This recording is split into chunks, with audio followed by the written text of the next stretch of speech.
They were so certain you would come crawling back. They were waiting for the apology, the tears, the late-night message, and then nothing. What happens when someone builds an entire situation around your desperation, expecting you to break and you never do? That is the moment the illusion begins to crack. If you chose silence instead of begging, type, "I stayed silent" in the comments. Claim that decision, own it, because refusing to chase can reveal something powerful. The expectation of your emotional dependence is usually not created overnight. In relationships marked by strong narcissistic traits, there can be an unspoken belief that you will need them far more than they need you. They may test this very early. They notice how quickly you answer, how much reassurance you need, how uncomfortable you become when conflict appears, and how deeply you fear distance. Your insecurities can become information. Your vulnerable moments can become points of pressure. Slowly, they may place themselves at the center of your emotional world. And this is where the pattern becomes important, so keep listening, because the next part explains why your silence can change everything. They may move between intense affection and sudden distance, creating a cycle that makes the connection feel stronger because anxiety becomes attached to it. When the warmth suddenly disappears, your nervous system reacts. You feel urgency, you feel fear, you feel confused, you want answers, you want the connection restored, and when you reach out just to make the discomfort stop, the reaction may confirm something in the other person's mind. You are emotionally attached to the cycle. The more you try to repair, calm, explain, or fix everything, the more your actions can be interpreted as dependence instead of genuine love. Eventually, an expectation develops. They begin assuming you cannot settle your emotions without them. They expect you to chase because you have chased before. They expect you to apologize because you are afraid of losing the relationship. They expect silence to become unbearable because it has worked before. But here is the part many people overlook. What they are depending on is a pattern that has been repeated so many times that both sides begin to believe it is inevitable. They expect the same ending because they have seen the same ending before. But what happens when you stop playing the same role? That is where the dynamic starts to shift. Emotional dependence is not always something that appears naturally. Sometimes it can be strengthened by inconsistency, criticism, comparison, emotional withholding, and repeated uncertainty. In this kind of dynamic, your identity can slowly become connected to the role of the pursuer. You become the person who explains. You become the person who reaches out. You become the person who tries to restore peace while the other person becomes comfortable creating distance. They may begin to believe they are the prize, the authority, the one with endless options, while you are the person responsible for keeping the bond alive. That belief explains why they can wait so confidently after conflict. They are not necessarily hoping you will beg. They may actually expect it. Their confidence can come from history. They have watched your anxiety lead you back to them. They have watched your fear turn into pursuit. They have seen your desire to repair the relationship become proof in their mind that they still hold emotional control. But when that expected reaction suddenly disappears, the certainty they depended on can begin to weaken. This is why silence can feel so powerful in a relationship built around emotional pursuit. Not because silence is a weapon, and not because you are trying to punish anyone, but because you are no longer providing the predictable reaction the dynamic was built around. The power structure surrounding begging usually does not appear all at once. It develops slowly through repetition. In relationships with strong narcissistic traits, control may not always look obvious or aggressive. Sometimes it appears through emotional conditioning. When conflict happens, the person may pull away, become cold, stop communicating, or create uncertainty. You are left wondering what happened. You start replaying conversations. You search for the mistake. You wonder what you should say to make things right. That discomfort can become part of the cycle. And begging is not limited to saying, "Please don't leave," or "I'm sorry." Begging can also look like chasing explanations, demanding reassurance, repeatedly asking what is wrong, or trying to restore peace at any cost. At first, it may feel like an isolated problem. You tell yourself the relationship is simply going through a difficult period. But watch what happens when the same pattern repeats. Every time you move toward them while they move away, the imbalance can become stronger. Your pursuit becomes predictable. Their withdrawal becomes powerful. Then reinforcement enters the picture. When you beg, they reconnect. When you apologize, they become warmer. When you plead, they give you access again. That creates a psychological loop. Your nervous system begins learning that relief comes after pursuit.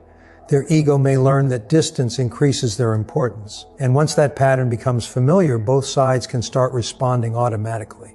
You chase because you expect distance.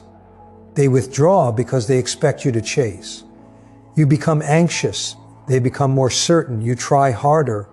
They gain more control over the emotional rhythm.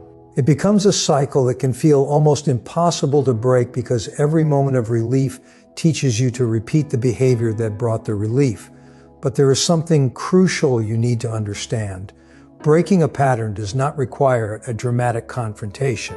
Sometimes the biggest change happens when you simply stop participating in the old reaction. Over time, the other person may begin to connect emotional control with relational authority.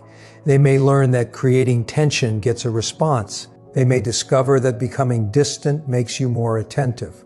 They may realize that withholding warmth causes you to work harder for connection.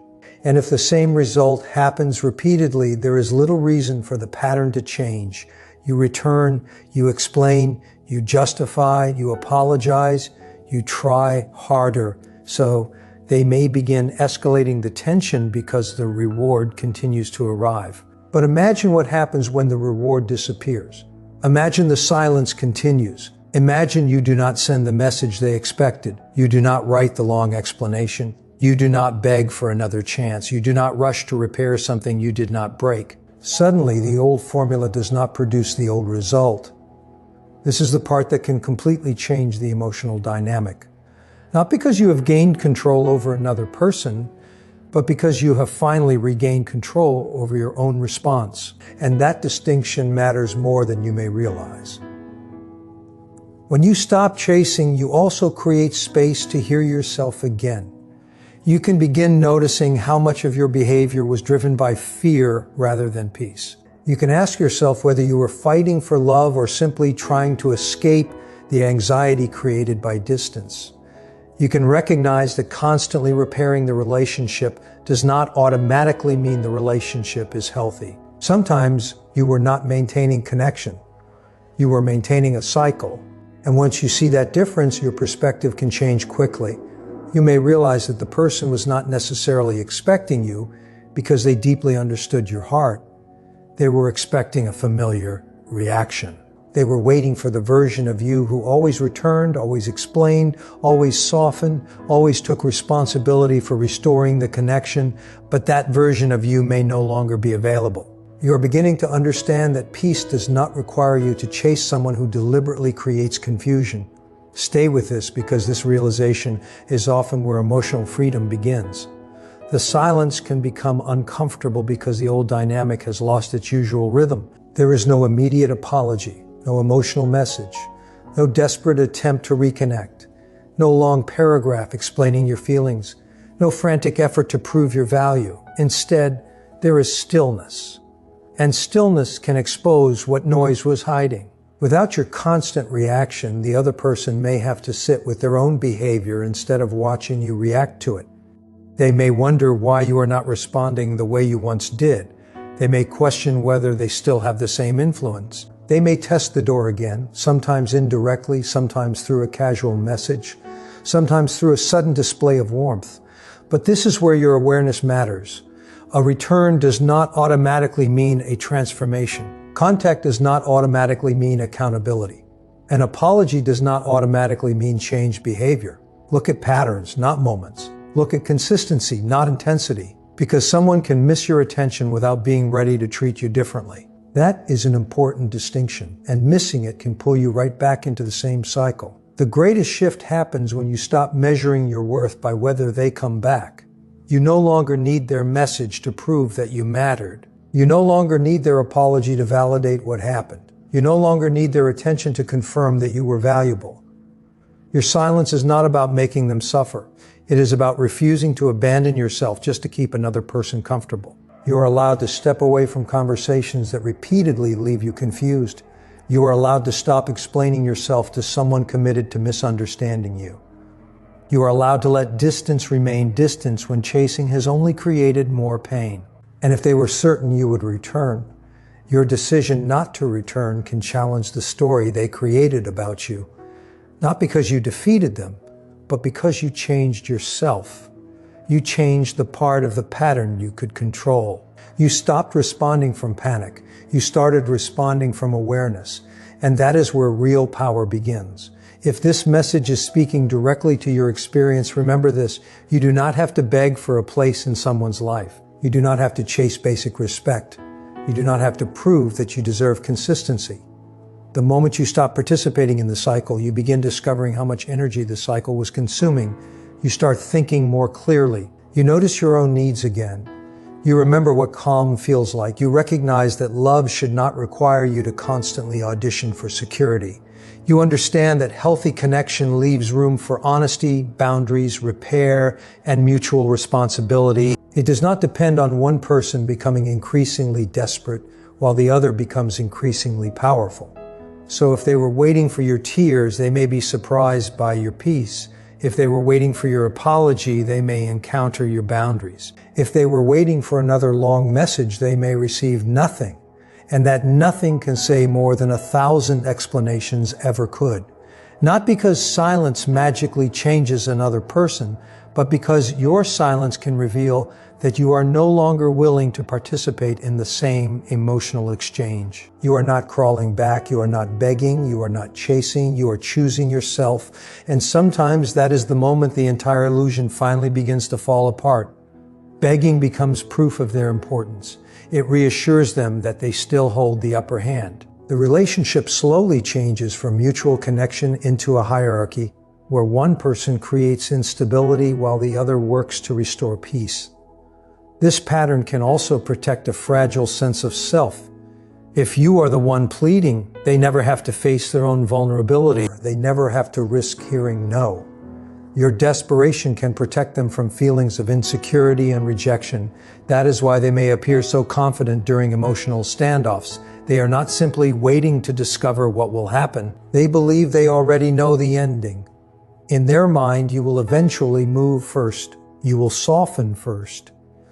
You will reach out first. The real power was never only about winning an argument. It was about teaching you to move first, surrender first, and fear distance more than they do. But what happens when you suddenly stop following that script? Stay with me, because this is where the entire pattern can begin to look different. Silent treatment used as a manipulation trap is rarely the same thing as healthy space. In relationships marked by strong narcissistic traits, often associated with patterns seen in narcissistic personality disorder, silence can become a powerful emotional tool. It is not simply an absence of communication. It can become an absence filled with pressure. The withdrawal may create anxiety, confusion, and self-doubt in the other person. When they suddenly become quiet after an argument, your nervous system may react immediately. Humans naturally seek connection and watch for signs of danger. Unexplained silence can feel threatening. You start replaying the conversation in your head. You search for the exact moment you may have done something wrong. You may send a message to clarify. You may apologize. You may try to make peace. And that reaction can become part of the cycle. The more anxious you become, the more powerful their silence seems. The trap often works through uncertainty. They may never clearly say, "I need some time to cool down." Instead, they disappear emotionally while remaining close enough to keep you wondering. Keep listening, because the next part explains why this uncertainty can change the way you behave. Messages may be left unanswered. Warmth may suddenly disappear. Eye contact may become limited. Normal affection can feel distant. You are left trying to understand what changed. And when there is no clear explanation, the mind starts filling in the empty spaces. Too often, it fills those spaces with self-blame. You start asking what you should have said differently. You wonder whether you were too emotional, too demanding, too sensitive, or simply not good enough. This quietly moves responsibility away from the person creating the withdrawal and places it onto you. Over time, repeated silent treatment can condition your behavior. You may begin learning that expressing a need, questioning an inconsistency, or setting a boundary could result in emotional exile. To avoid that pain, you start censoring yourself. You swallow concerns. You change your tone. You make yourself smaller. You over-accommodate. You choose peace at the cost of honesty. Silence then becomes more than silence. It becomes a form of discipline. It teaches you that harmony depends on your compliance. And once you recognize that pattern, you can begin to understand why breaking it feels so uncomfortable at first. For the person using this kind of control, the tactic can reinforce a sense of power. They do not need to explain their position. They do not have to discuss their behavior. They do not have to admit where they may have been wrong. They simply remove connection and wait. When you eventually break the silence and attempt to repair everything, the response may confirm their belief that they still have leverage. The trap works because it takes advantage of attachment. You want resolution, you want peace, you want the relationship to feel normal again. They wait for you to pursue that normal feeling. And what makes this even more confusing is the unpredictability. Sometimes silence appears after something very small.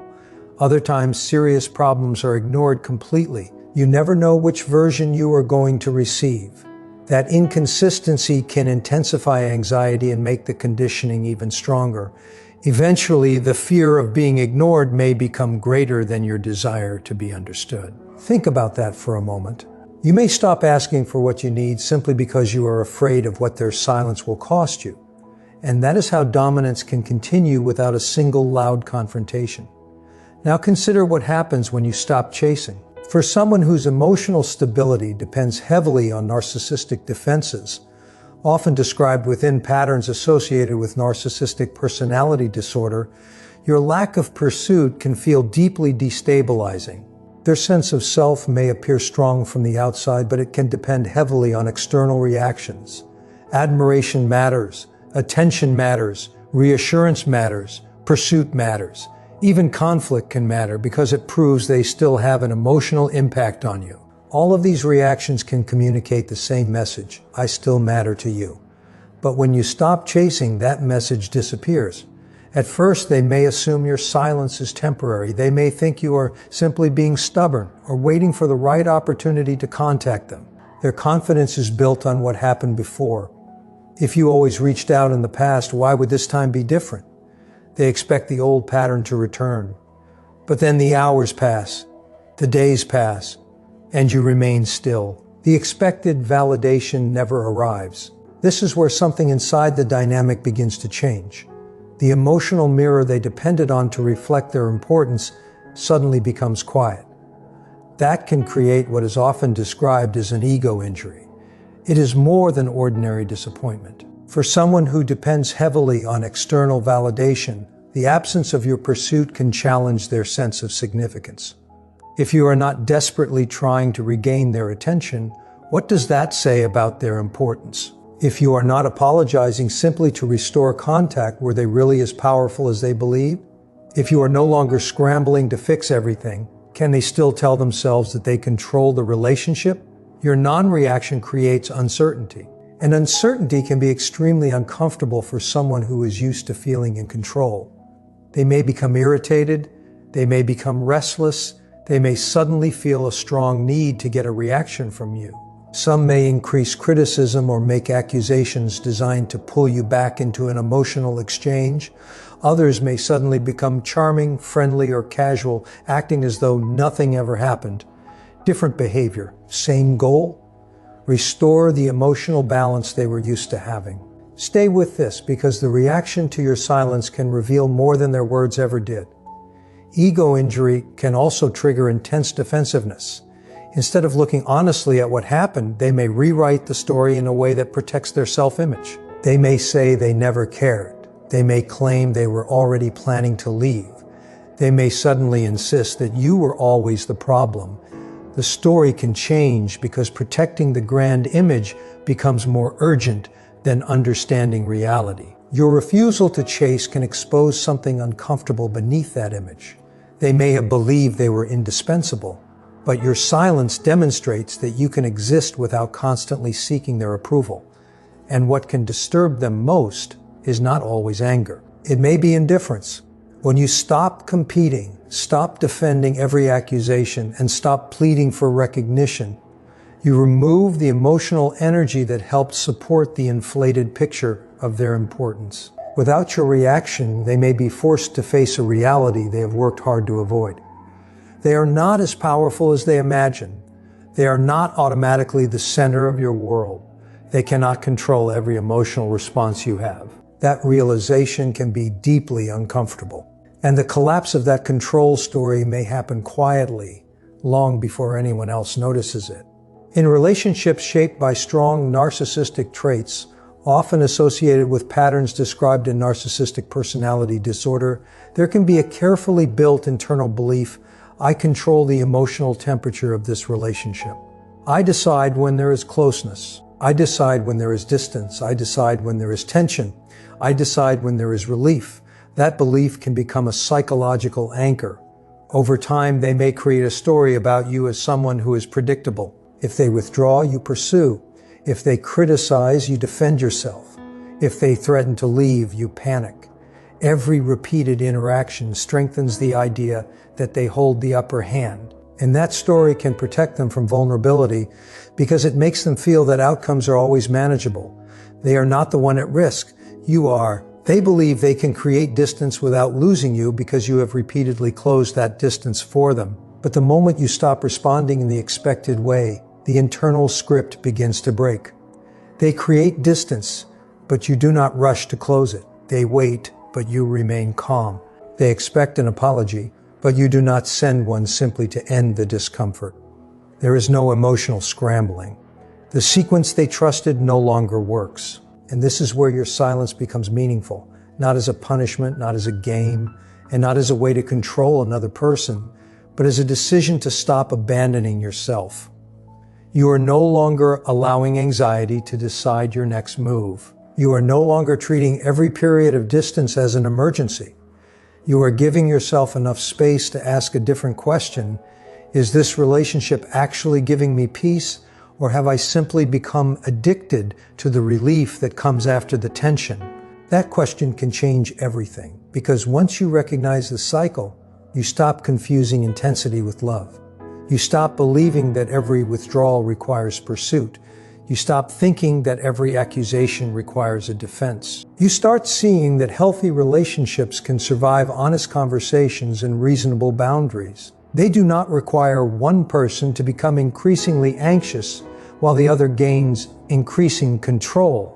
So if they expected you to chase and you did not, do not underestimate what that says about your growth. You did not necessarily defeat anyone. You simply refused to repeat the role they had become accustomed to. And sometimes that is the moment the old dynamic finally loses its power.